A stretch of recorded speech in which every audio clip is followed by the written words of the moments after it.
네, 오랜만에 인사드립니다. 잘 지내고 계셨을까요?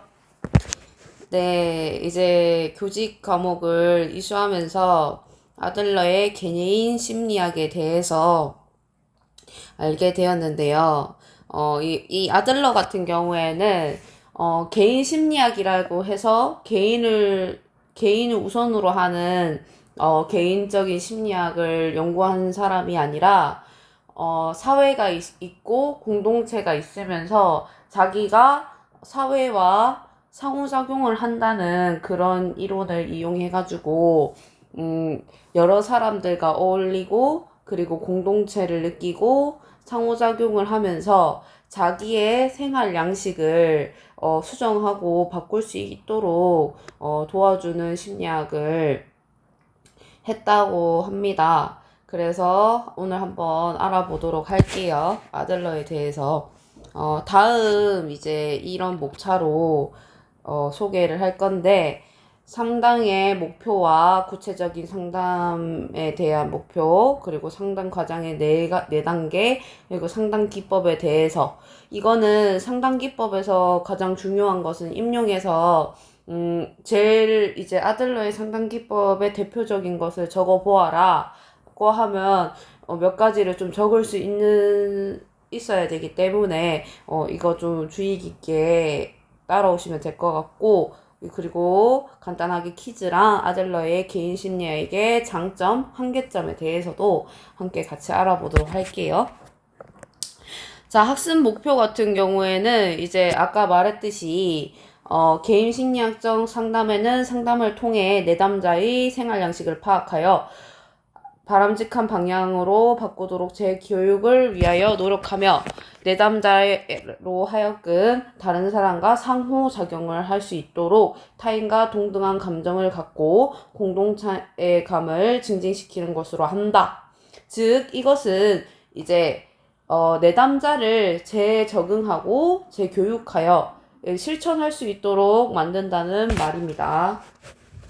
구체적인 이제 상담 목표로는 열등감 극복하기, 자신의 독특한 생활 양식 이해하기, 잘못된 삶의 목표 수정하기, 공동체감 향상하기 이렇게 있습니다. 이제 상담의 과정에는 크게 네 가지가 있는데요. 첫 번째는 관계 형성. 관계 형성을 통하여서 내담자가 그 상담자와 함께 공감적인 형성을 갖고 대등적인 관계를 가지면서 내담자가 상담자에게 마음을 열 수 있도록 하는 일련의 과정이기도 합니다. 두 번째는 생활 양식을 탐색하는 단계인데요. 왜냐하면 이 내담자가 동기는 무엇이고 지금 목표는 무엇이고 어떠한 신념을 가지고 있고 어떠한 정서를 가지고 있는지를 통해서 이 내담자가 생활 양식에 전반적인 어떤 생활을 하고 있고 지금의 가치는 무엇인지 자기가 무엇을 원하고 있는지 이런 여러 가지를 통해서 탐색을 하는 단계를 거치게 됩니다. 그래서 통찰을 이제 세 번째로 하게 되는데요. 통찰은 이제 어떤 것이냐면 내담자가 스스로 자기의 행동에 대해서 문제가 뭐가 있는지, 어떤 문제가 있는지, 자기가 어떤 문제를 수정해야 되는지를 알아차리고 그것을 인지할 수 있도록 해주는 단계예요. 이 단계에서는 이제 예를 들어서 상담자가 내담자한테 소심한 친구예요. 그러면 그 소심한 친구한테 야, 너 자신감 가지고 하면 할 수 있어. 너 할 수 있는 친구야. 이렇게 격려를 해주고, 그리고 만약에 뚱뚱한 친구예요. 그럼 뚱뚱한 친구한테 너 날씬해지려고 노력하면 너도 충분히 날씬해질 수 있어 하면서 이렇게 격려를 해주고 이렇게 같이 이 문제점에 대해서 같이 이렇게 이 친구가 행동 양식을 수정할 수 있도록 일단 격려를 해줘요. 그리고 네 번째는 재정향입니다. 재정향은 무엇이냐면은 이 친구가 실질적으로 이 문제에 대해서 어떠한 방향으로, 어떠한 이제 취지로, 어떠한 이제 그 체계로 이렇게 갈 건지, 이제 설정을 하고 이제 그 행동 양식을 얼마나 몇 킬로 만약에 몸무게를 뺄 거면 몇 킬로를 빼서 뭐 하루에 뭐 30분은 운동을 한다. 1시간은 운동을 한다. 뭐 이런 식으로 이제 그 행동을 실천을 할 수 있도록 하는 단계예요. 그래서 이 전체적인 상담은 항상 뭐다? 재적응을 할 수 있도록 도와주고 재교육을 하여서 이 친구가 정말 생활에도 실천을 하고 바뀔 수 있도록 하는 것이 포인트다 할 수 있죠. 이제 상담기법에 대해서 말씀을 드릴 건데 아들러 같은 경우에는 상담기법이 대표적으로 많습니다. 그래서 대표적으로 7개를 준비해 봤는데 그 외적으로 2가지 더 말씀드리도록 하겠습니다. 자, 처음에 가족 구도가 있어요. 가족 구도는 왜 중요하냐? 여기에서 처음에 아기가 태어나요. 아기가 태어나면은 이 부모님한테 먼저 보호를 받게 되잖아요. 아기가. 그러면서 생활에 이 가족이라는 사회라는 그 공동체, 소속감, 이런 사회감, 이런 데서 이제 지위가 이제 자기가 막내면 막내, 둘째면 둘째, 첫째는 첫째, 뭐 예를 들어서 그렇게 이제 형성이 되잖아요. 그런 것들에 이제 살아면서 이 가족이라는 역동성, 지위, 이런 그러니까 생활 양식을 이제 어떻게 이 친구가 발달했냐 이것에 대해서 알 수 있기 때문에 일단 가족 구도를 물어봅니다. 이때는 질문지법을 이용해서 아버지는 좀 어떠하셔? 어머니는 성격이 어때? 나는 가족들 앞에서 어떤 역할을 하고 있어? 약간 이런 식으로 물어보면서 이제 구도를 알아가는 것이죠. 그리고 2번째는 우선적 욕구인데요. 내가 지금 당장 무엇을 어떻게 하루 일과를 어떤 식으로 하고 있다. 이것을 상세하게 물어보고 지금 즉시적인 욕구 같은 것을 이렇게 얘기를 하면서 이제 생활 양식을 이해할 수 있죠. 그리고 즉시성과 그리고 자기 포착이라는 게 있는데 즉시성이라는 것은 이런 거예요. 예를 들어 내가 폰 중독자예요. 근데 폰 중독자들은 자기가 폰 보는 것 자체를 자기도 모르게 폰을 자주 보니까 폰 중독이 걸렸겠죠. 그 순간에 너 지금 폰 보고 있어 하면서 이렇게 포착해서 자기가 잘못된 행동을 즉시 이제 얘기를 해주는 것에 해당이 돼요. 이제 여러분 이제 상담기법을 다 적어라는 건 아닌데 대표적으로 한 4개를 적어라고 할 거예요. 그러면 뭐라고 기억을 하시면 될 거냐면 버튼 초행 꿈. 뭐라고요? 버튼 초행 꿈. 앞에 글자를 따가지고 이제 이렇게 기억을 하시면 좀 더 그 암기 과목에서 인출하기가 쉬워요. 버튼 초행 꿈인데 하나씩 설명드리자면 버튼 누르기예요. 버튼 누르기가 뭐냐 하면 이제 자기가 행복한 기억이 있어요. 여행을 갔거나 뭐 친구들이랑 놀았거나 뭐 생일이거나 유쾌한 경험을 떠올렸다가 막 갑자기 옛날에 억울한 일을 당하고 답답하고 짜증난 일이 있었어요. 그 일을 이제 경험을 했겠죠. 그 일을 떠올리면 열받고 기분이 나빠요. 이것을 왔다 갔다 이렇게 경험을 이제 이렇게 떠올림으로써 자기가 그 기분과 그 결정을 할 수 있다는 거예요. 이 생각을. 이게 나쁜 생각을 하면 나쁜 생각을 선택할 수 있고 좋은 생각을 하면 좋은 생각을 할 수 있다는 것을 이렇게 알려주는 기법이에요.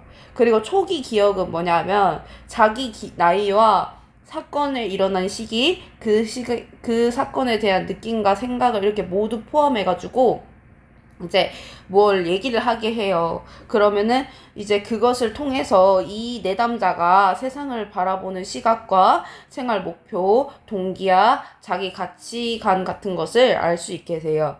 그리고 행동 대가 알려주기 이것은 무엇이냐면 내가 만약에 인스타 하는 걸 좋아해요. 시험 기간 때는 또 재밌잖아요, 인스타가. 만약에 인스타를 하는데 시험을 내일 쳐야 되는데 인스타를 하면 너는 낙제점을 받을 거야. 지금 공부해야 돼. 이렇게 행동 대가를 알려주는 거예요. 꿈 분석 같은 경우에는 현재 관심을 투사하고 있는 기분이기도 하고 되풀이 되는 꿈, 현재 꿈, 어렸을 때 꿈 이런 꿈들을 총체적으로 이제 물어보고 생활 양식을 이제 파악할 수 있는 일련의 상담 기법이라고 할 수 있어요. 나머지 두 개 더를 말씀드릴 건데 한 개는 아까 말했듯이 격려예요. 이 친구에 대해서 할 수 있다는 용기와 이런 자신감들을 이렇게 하면서 이 친구의 자아 존중감 을 올려주는 이런 기법이 사용되고 있어요. 그러니까 비중을 차지를 많이 하기도 해요. 그래서 격려는 굉장히 중요한 기법 중에 한 개고, 하나는 역설적 의도가 있고, 다른 말로는 수프의 침뱉기가 있어요. 이 단어가 좀 신기한데, 생소한데 왜 이렇게 적었는지는 모르겠지만, 이게 자기 얼굴에 침뱉기가 똑같은 거예요. 이게 뭐냐 하면은, 자기가 막 열이 받았어요. 근데 그 열 받았던 거를 이제 막 소리 지르고 열 받아가지고 막 욕하고 때리고 만약에 이렇게 했어요. 근데 내가 이제 기분이 이게 좀 나아지고 이제 이 상황에 객관적으로 볼 수 있는 이제 감정이 됐어요. 그러면 이 아무렇지 않은 상황에 또 화를 내보라는 거예요. 이렇게 너가 때리고 화내고 욕했던 거를 똑같이 해보라 그래요. 그러면 그것을 하면서, 다른 사람이 나를 어떻게 생각했을까? 다른 분들이 나한테 미치는 영향이 뭘까? 내가 다른 사람들한테 나쁘게 미쳤을까? 이렇게 하면서 이걸 객관적인 이제 감정을 보게 되고 자기 행동에 대해서 이제 판단을 하게 돼요. 이게 바로 스프의 침뱉기 역설적 의도라는 게 있어요. 이거를 이제 함으로써 이제 그거를 고치게 하는 이제 그런 기법이 돼요. 그리고 이제 불쾌한 경험을 떠올리고 유쾌한 경험을 번갈아 떠올리면서 자기 기분을 결정하는 것을 상담 기법은 아까 버튼 누르기라고 했습니다. 그리고 상담 기법 4가지 버튼 초행 꿈, 버튼 누르기, 초기 기억, 행동 대가 알려주기, 꿈 분석 있다는 거 알아주시면 될 것 같고, 아들러는 개인 심리학의 장점 및 한계점이 있어요. 장점으로는 최초에 이제 사회적 계급, 인종주의, 성별주의 등 영향의 개인 행동에 미치는 영향을 인정하는, 강조하는 이론을 썼고, 대상이론, 자기심리학, 임지행동이론, 가족, 치료이론, 해결 중심 이론, 이야기 등에 영향을 미쳤습니다. 한계점으로는 지나치게 단순하고 개인 상식적인 개념을 토대로 했으며 모든 행동을 측정이 어려워서 가정들이 열등적인 감정을 객관적으로 볼 수가 없고 권력을 추구한다는 것도 사회적 관심을 한다는 것도 통계적으로 사실 이렇게 측정하기 어려운 가정들이 많아요. 그래가지고 더 많은 연구와 실질적인 이제 그런 자료들이 필요하다는 것을 알 수 있습니다. 이상 아들러에 대해서 알아봤고요. 제가 생각하는 아들러는 이게 기법도 많고 이 사람이 이게 뒤로 가면 갈수록 그렇잖아요.